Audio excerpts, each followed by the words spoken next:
Hi, George Petersen here from Front of House.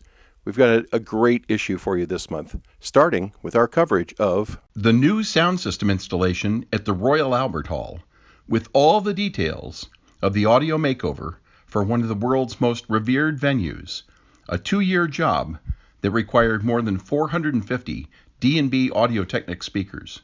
Check that out. The 2019 InfoComm show is coming up, and we offer an in-depth preview of some hot new technology debuts directly from the show floor in Orlando.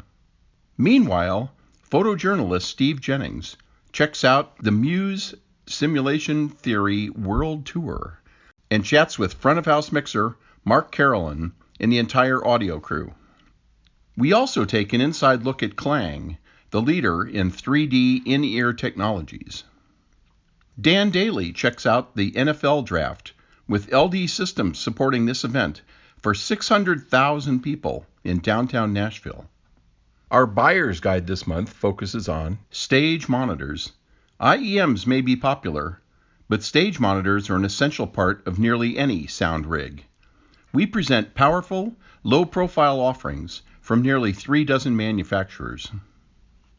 This month, Brian Reisman chats with sound designer Steve Canyon Kennedy about creating the audio for Ain't Too Proud, Broadway's new hit musical spotlighting the music of the Temptations.